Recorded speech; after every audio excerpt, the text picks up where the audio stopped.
गेलो, हम कहाँ जा रहे हैं अभी? नंदनकानन। हे आंबा पूरी जाऊचे रे। रेडी? हे फुल रेडी पूरी जाने के लिए? हेलो एवरीवन, जय Jagannath. Welcome back to my channel. तो उम्मीद करती हूँ आप सब बहुत ही खुश हो गए। खुश तो हम सब हैं क्योंकि हम सब आकर पहुंच गए हैं उड़ीसा और सब है तैयार जाने के लिए पूरी जगन्नाथ धाम। ऐसा कैसे हो सकता है कि उड़ीसा आओ और पूरी जगन्नाथ धाम न जाओ? वो तो उड़ीसा आने का ट्रिप ही अधूरा हो जाएगा। तो रास्ते में हम आज पिक करने वाले हैं अमृत के जो बड़े भैया, बड़े भैया तो नहीं आ रहे, भाभी और उनके बेटी। तो हम सब मिलकर चलेंगे पूरी जगन्नाथ धाम और करेंगे पूरी दर्शन। तो ये है सासू माँ, इधर खूब सारा पॉट्स लगाई हैं फ्लावर। इधर है रोज, अशोक, मंदार और यहाँ पे पपाया। और ये वाला पेड़ में बहुत सारे फ्लावर होते थे वाइट कलर के, जो कि अभी सूख गया है। चलो, अभी बज रहे हैं सुबह के 7 और हम घर से निकल चुके हैं। भाभी और उनकी बेटी को हम किए रास्ते से पिक और हमारी सवारी अभी निकल चुकी है पूरी जगन्नाथ धाम के लिए।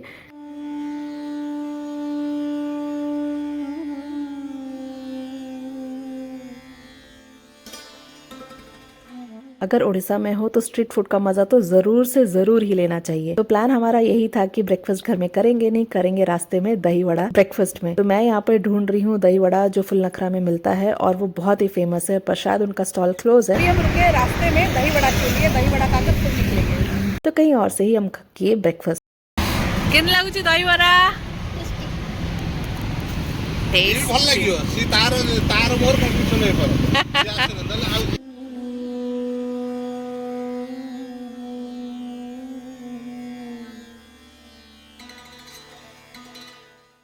लोग कहते हैं जब तक बुलावा ना आए या डोरी ना लगे जगन्नाथ जी के, तो उनके दर्शन तो हो ही नहीं सकते। तो हमारा बुलावा तो आ गया और हम पहुंच गए हैं पुरी। अब चाहे जितने भी इस बार का क्रिसमस बीतने वाला है पुरी में, इससे अच्छा तो और कुछ भी नहीं हो सकता।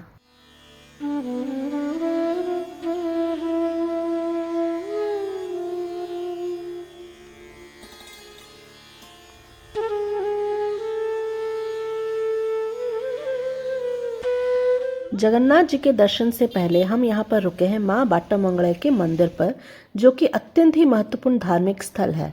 ओडिया भाषा में बाट्टा का अर्थ होता है रास्ता। माँ बाट्टामंगला को पुरी की प्रवेश द्वार की देवी माना जाता है। यह मंदिर पुरी भुवनेश्वर राजमार्ग पर पुरी से लगभग 7 किलोमीटर पहले पड़ता है। परंपरा के अनुसार जगन्नाथ धाम की यात्रा तब तक पूर्ण नहीं मानी जाती जब तक मां मंगला के आशीर्वाद नहीं ले लेते। भक्त प्रार्थना करते हैं।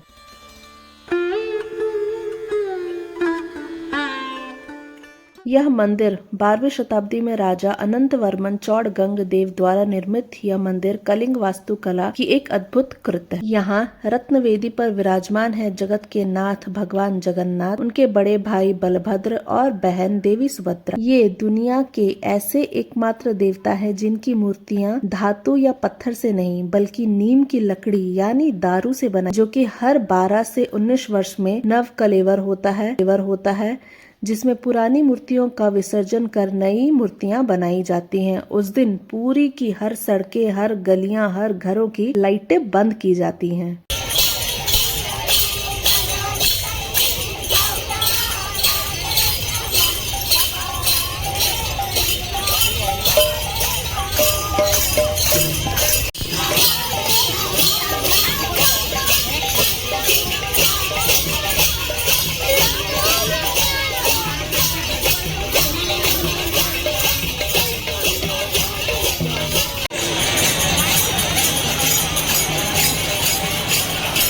यहाँ के रहस्य आपको चकित कर देंगे। जैसे ही आप सिंह द्वार के भीतर प्रवेश करेंगे, बाहर से समुद्र की लहरों की आवाज सुनाई देना बंद हो जाएगी। और इस ध्वज को देखिए, यह हमेशा हवा के विपरीत दिशा में ही लहराता है। हर शाम को एक पुजारी 45 मंजिला ऊंचाई पर नंगे पांव चढ़कर इस ध्वज को बदलता है। यह परंपरा सदियों से बिना रुके चली आ रही है। जगन्नाथ मंदिर तो मैं हर साल ही आती हूँ, पर इस बार का भीड़ कुछ अलग ही था। तो दर्शन तो हमारा बहुत ही अच्छे से हो गया है।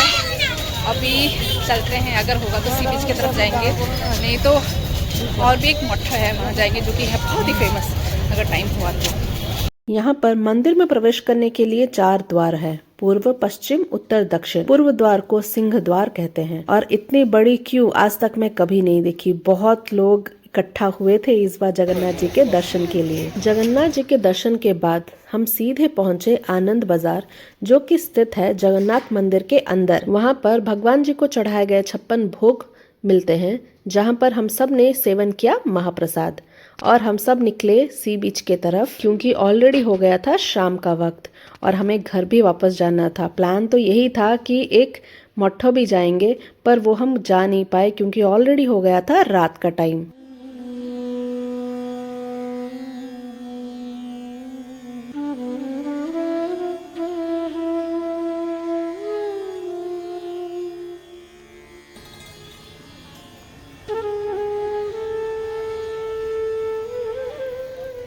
हम यहाँ पर रुके हैं थोड़ा सा चाय कॉफ़ी के लिए, उसके बाद जाएंगे सी बीच में। इस बार तो सी बीच में नहाना ही नहीं हो पाएगा क्योंकि ऑलरेडी हो गया है बहुत ही शाम और यहाँ पे कॉफ़ी था बहुत ही ज़्यादा गर्म। जब ठंड का वेदर हो और गर्मा गर्म कॉफ़ी हो तो मज़ा ही आ जाए। यहाँ पर आप ले सकते हैं बहुत ही सुंदर जगन्नाथ जी की मूर्ति, कृष्णा जी, गणेश जी की मूर्ति और साथ में खूब सारे शंख, और हाथ में जो पहनते हैं हम बाला, उड़िया में हम उसको बोलते हैं शंखा, व्हाइट वाले शंखा, वो भी यहाँ पर अवेलेबल है। पूरी दर्शन के बाद हम आए हैं सी बीच और हो गया है शाम का टाइम। एक बार लहर देख लो।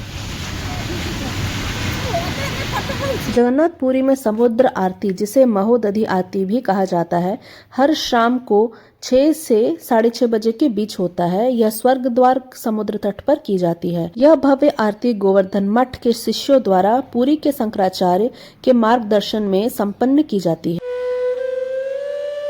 बाय आदू, बाय बाय।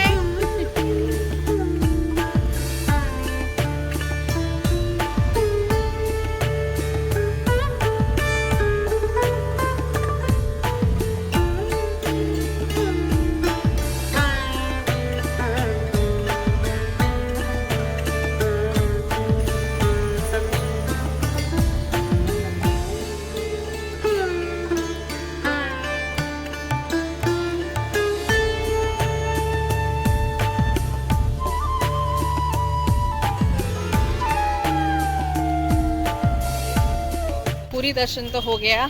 आज बहुत कहीं घूम ही नहीं पाए क्योंकि आज मंदिर में बहुत सबसे ज़्यादा टाइम चला गया मंदिर में। सोचे थे कुछ और 2 जगह घूमेंगे, पर अभी शाम के 7 बज रहे हैं तो बेटर होगा हम अभी चले जाते हैं, नहीं तो बहुत ज़्यादा लेट हो जाएगा। फिर रास्ते में कहीं रुक कर करेंगे डिनर।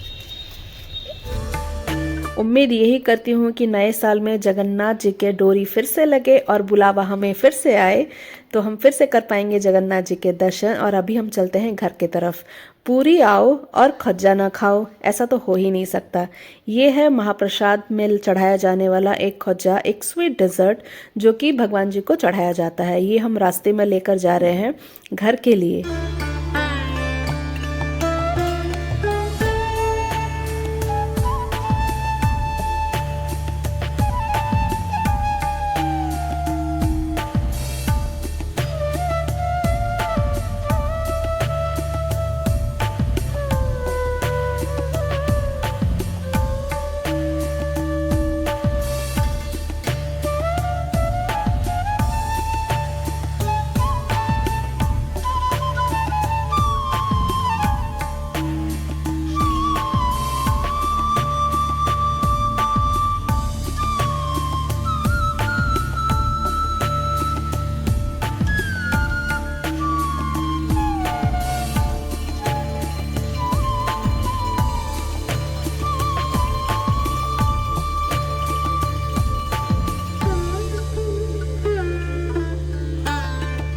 दर्शन हो गया और आज का डिनर भी हो गया। रात हो गया है, अभी चलते हैं घर और आज के ब्लॉग को करती हूँ यहीं पर एंड। तब तक के लिए सब खुश रहें और खूब सारी मेमोरीज बनाएं अपने फ्रेंड्स और फैमिलीज के साथ।